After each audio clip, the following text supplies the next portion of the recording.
Hi friends, welcome to Sudha kitchen vlogs. இந்த வீடியோவில் நீங்கள் என்ன பார்க்க போகிறீங்கன்னா, மாவு அரைக்கிற வீடியோ தான். என்னோடய ஸ்டைலில் நம்ம எப்படி இட்லி தோசைக்கு மாவு அரைக்க போகிறோம். நான் தனித்தனியாக இட்லிக்கு தனியாக தோசைக்கு தனியாகலாம் அரைக்க போகிறதில்ல. ஒரே மாவு இட்லிக்கும் தோசைக்கும் சேர்த்து தான் அரைக்க போகிறேன். அது எப்படி அரைக்கிறதுன்னு இந்த வீடியோவில் பார்க்கலாம். வாங்க சேனலுக்குள்ளே போகலாம். இன்றைக்கி நம்ம மாவு அரைக்க போகிறோம். அரிசி ஆல்ரெடி காலையில் ஊற வச்சுருக்கேன். என்ன அரிசின்னு பார்த்தீங்கன்னா ரேஷன் அரிசி தான். இது புழுங்கல் அரிசி, இது பச்சை அரிசி. இந்த அரிசி தான் நான் ஊற வச்சுருக்கேன். ஆல்ரெடி ஊற வச்சுட்டேன். நான் ஊற வச்சு அரிசி நல்லா ஊறிடுச்சு. இந்த டப்பாவில் தான் அரிசி அளந்துருக்கேன். புழுங்கல் அரிசி 4 டப்பா எடுத்திருக்கேன். அதுக்கு பச்சை அரிசி 2 டப்பா தான் எடுத்திருக்கேன். பச்சை அரிசி 2 டப்பா தான் எடுத்திருக்கோம். ஓகேங்களா.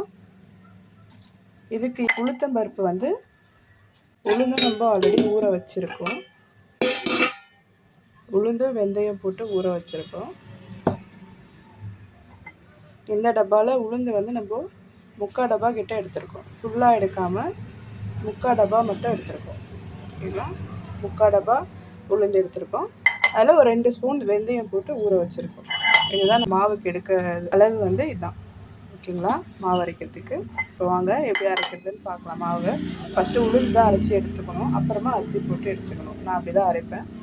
இதுக்கு நம்ம இது தோசை இட்லி ரெண்டுமே செய்யலாம். அந்த மாதிரி தான் அந்த மாவு அரைச்சி எடுத்துக்கணும். ரொம்ப நைஸாகவும் இல்லாமல் ரொம்ப கொரன்னு இல்லாமல் மீடியமாக எடுத்துட்டா ரெண்டுமே நல்லா வரும். நான் சுட்டு உங்களுக்கு காட்டுற வீடியோ. நல்லா கழுவிட்டோம். உளுந்தும் வெந்தயமும் ஊறிடுச்சு. அரிசியும் நல்லா ஊறிடுச்சு. 2 அரிசியும் நல்லா ஊறிடுச்சு. நல்லா வாஷ் பண்ணி வச்சுட்டோம். இப்போ இதை அரைச்சிக்கலாம் வாங்க. இப்போ ஆல்ரெடி கிரைண்டர் கழுவி எடுத்துட்டு வச்சுட்டோம் கல் எல்லாமே.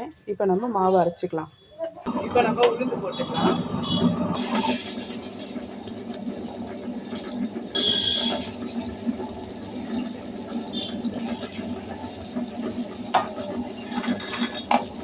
கொஞ்சம் கொஞ்சமாக உளுந்துக்கு தண்ணி விட்டு அரைக்கணும். ரொம்ப தண்ணி ஊற்றிடக்கூடாது.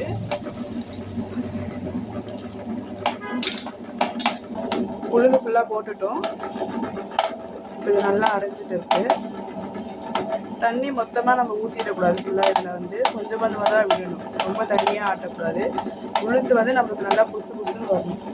அப்போ தான் நமக்கு இட்லி தோசை எல்லாமே கரெக்டாக வரும். இது அரைட்டோம். உளுந்து எப்படி வந்திருக்குன்னு பார்க்கலாம்.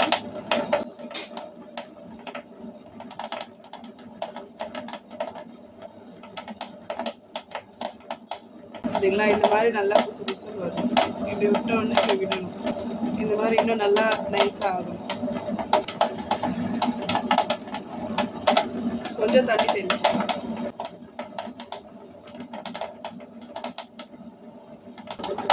நல்லா அரைச்சிச்சு. இப்படி மாவு இப்படி போட்டோன்னே நமக்கு கரெக்டாக இப்படி விடணும். அதுதான் உளுந்துக்கு பக்குவம். நான் அப்படிதான் அரைச்சி எடுப்பேன். 1-2 உளுந்து தெரியுது. கொஞ்சம் இன்னும் ஒரு 2 நிமிஷம் அரையணும். இப்போ நம்ம உளுந்து எடுத்துடலாம்.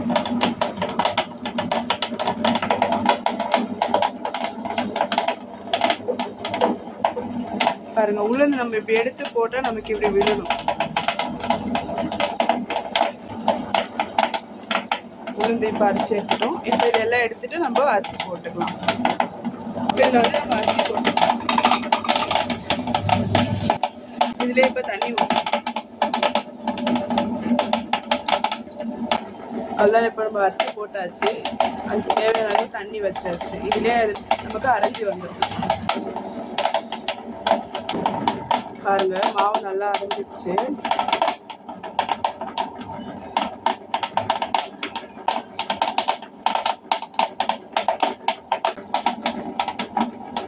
அரிசி இருக்கு, நல்லா கொஞ்சம் அரையும். மாவு நல்லா அரைஞ்சிடுச்சு. இப்போ இந்த மாவை நம்ம எடுத்துடலாம். இதே நமக்கு இட்லி தோசை எல்லாத்துக்குமே கரெக்டாக வரும். இப்போ இதை எடுத்துடலாம்.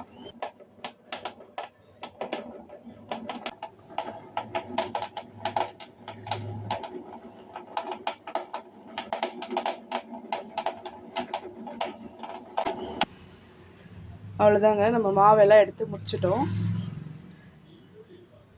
இன்னும் கொஞ்சம் அரிசி இருக்குது. அதை போட்டு எடுத்துகிட்டு பார்க்கலாம் லாஸ்ட்டாக. அவ்வளோதான். உளுந்து அரிசியும் இந்த பதத்துக்கு எடுத்தோன்னா நமக்கு இட்லி தோசை எல்லாமே கரெக்டாக வரும்.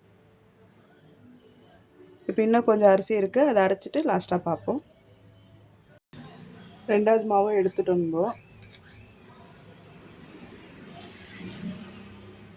இப்போ இதை நல்லா மிக்ஸ் பண்ணிவிட்டு நம்ம கொஞ்சமாக ஊற்றி புளிக்க வச்சுக்கணும். அப்போ தான் காலைல நம்மளுக்கு இட்லி சுடுறதுக்கு கரெக்டாக இருக்கும். இப்போ நல்லா உளுந்தெல்லாம் அடியில் இருக்கும். பாருங்கள், உளுந்து தெரியுதா? இது உளுந்து. இது எல்லாத்தையும் சேர்த்து நல்லா மிக்ஸ் பண்ணி எடுத்துடணும்.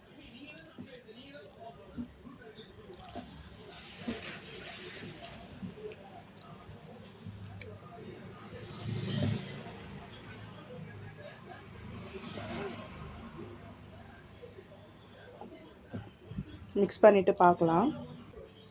பாருங்கள், நம்ம அரைச்சி எடுத்துகிட்டோம். நமக்கு இவ்வளோ ஃபுல்லாக ஆகிடுச்சு. இப்போ இதை வந்து நம்ம பாதி கொஞ்சமாக ஊற்றி புளிக்க வைக்கணும். அதனால நம்ம இந்த கிண்ணத்தில் மாற்றிக்கலாம்.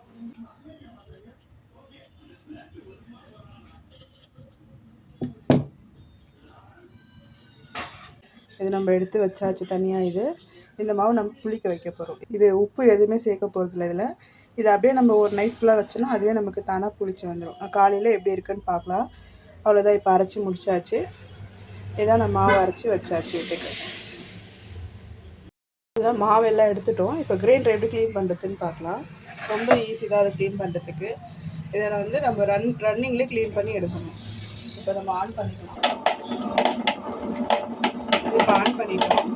ஏன்னா நம்ம தண்ணி ஊற்றிக்கணும். தண்ணி ஊற்றியே நம்ம அப்படியே க்ளீன் பண்ணி எடுத்துக்கணும். இதாக பாருங்கள், நம்ம அப்படியே இதில் க்ளீன் பண்ணி எடுத்தாச்சு. இப்போ ஃபுல்லாக க்ளீன் ஆகிடுச்சு பாருங்கள். அவ்வளோதான், நமக்கு கிரைண்டர் க்ளீன் ஆகிடுச்சு. அவ்வளோதான் பாருங்கள், நம்ம கிரைண்டர் அவ்வளோ க்ளீன் பண்ணி எடுத்தாச்சு. இதை நம்ம அப்படியே கழட்டி எடுத்துகிட்டு தண்ணி எடுத்து நம்ம கிண்ணத்தில் ஊற்றிக்கலாம். இந்த தண்ணி நம்ம வேஸ்ட் பண்ண போகிறதில்ல. மாவு மிக்ஸ் பண்ணும்போது நமக்கு தண்ணி தேவைப்படும். அப்போ இந்த தண்ணியை நம்ம அதில் ஊற்றிக்கலாம். அவ்வளோதான் பாருங்கள், கிரைண்டர் க்ளீன் ஆகிடுச்சு. நம்ம தண்ணியும் எடுத்து வச்சாச்சு. அவ்வளோதான், இப்போது மாவு அரைச்சி முடிச்சாச்சு. அவ்வளோதான் ஃப்ரெண்ட்ஸ், நம்ம தண்ணி கிரைண்டர்லேருந்து தண்ணியெல்லாம் கழுவி எடுத்தாச்சு. இந்த தண்ணி நமக்கு வந்து காலையில் மாவு கரைக்கும் போது யூஸ் ஆகும். அப்புறம் வந்து மாவு ஃபுல்லாக இதில் குண்டா நிறைய அரைச்சிட்டோம். மீதி வந்து நம்ம இதில் வந்து எடுத்து வச்சுருக்கோம். புளிக்கிறதுக்காக மாவு எடுத்து வச்சுருக்கிறோம். இதில் நம்ம வந்து உப்பு எதுவுமே போட வேணாம். உப்பு போடாமல் அப்படியே தான் நம்ம புளிக்க வைக்க போகிறோம். காலையில் நம்ம உப்பு அப்புறம் இந்த மாவு இது கிரைண்டர் க்ளீன் பண்ணி வச்சோம் இல்லையா, கிரைண்டர் தண்ணி மிக்ஸ் பண்ணி தான் இதை நம்ம வந்து கலக்கி காலையில் இட்லி சுட போகிறோம். இட்லி சுட்டு காட்டுறவங்களுக்கு இட்லி எப்படி வருது, தோசை எப்படி வருதுன்னு காலையில் உங்களுக்கு காட்டுறேன் நான்.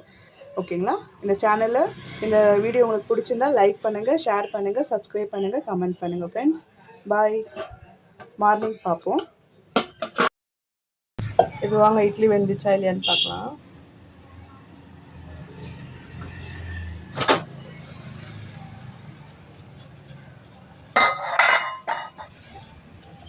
கொஞ்சம் லைட்டாக தண்ணி தொட்டுக்கணும். பாருங்கள், ஒட்டில் நம்ம கையில். இப்போ இட்லி வெந்துச்சு. நம்ம இதை இறக்கிடலாம். இப்போ தோசை ஊற்றிடலாம். அப்படியே இது கொஞ்சம் ஆறட்டும். எண்ணெய் தேய்ச்சிக்கலாம் கொஞ்சம்.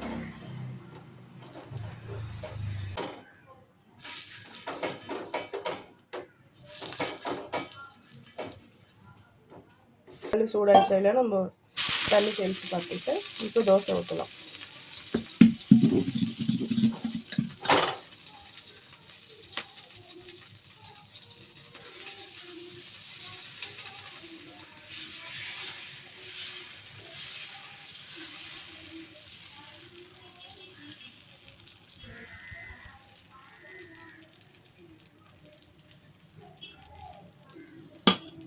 இப்போ தோசை ஊற்றிட்டோம்,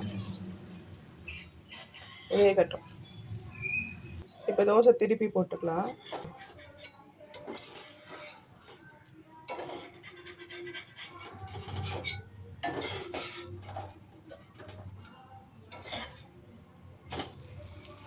பாருங்க, தோசை நமக்கு சூப்பராக வந்துச்சு.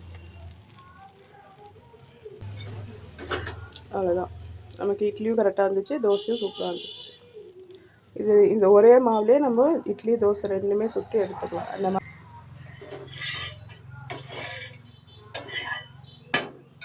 அவ்வளோதான், நமக்கு தோசையும் ரெடி ஆகிடுச்சு. இப்போ வாங்க சாப்பிட்லாம். பாருங்கள், நம்ம இட்லி பாருங்கள் சூப்பராக வந்திருக்கு நமக்கு. பார்த்தீங்களா? எல்லா இட்லியும் எடுத்துகிட்டு பார்க்கலாம் இருங்க. பாருங்கள், நம்ம இட்லி தோசை சூப்பராக ரெடி ஆகிடுச்சு. இட்லி புட்டு காட்டுற பாருங்கள், சூடாக இருக்குது பாருங்கள், எவ்வளோ சூப்பராக வந்திருக்கு நமக்கு இட்லி.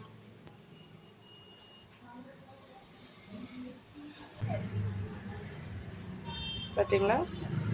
அவ்வளோதான், நமக்கு இட்லி ரெடி ஆகிடுச்சு.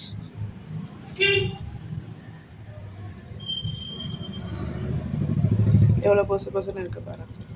தோசையும் பாருங்கள், நல்லா முறுன்னு வந்துருக்கு.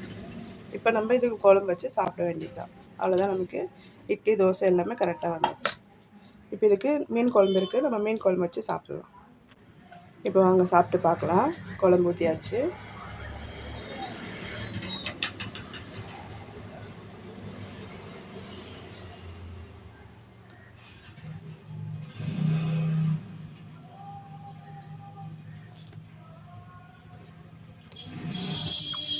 சூப்பராக வெந்திருக்கு.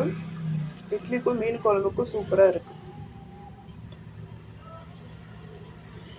நீங்களும் இதே மாதிரி மாவு அரைச்சி ட்ரை பண்ணி பாருங்கள். கரெக்டாக ஒரு இட்லி தோசை கரெக்டாக ஆகும். இட்லிக்கு தனியாக தோசைக்கு தனியாலாம் அரைக்க வேணாம். ஒரே மாவு இட்லி தோசை ரெண்டுமே செய்யலாம். அவ்வளோதான் இந்த வீடியோ. இந்த வீடியோ பிடிச்சிருந்தால் லைக் பண்ணுங்கள், ஷேர் பண்ணுங்கள், சப்ஸ்கிரைப் பண்ணுங்கள், கமெண்ட் பண்ணுங்கள். பாய் ஃப்ரெண்ட்ஸ், அடுத்த வீடியோவில் பார்ப்போம்.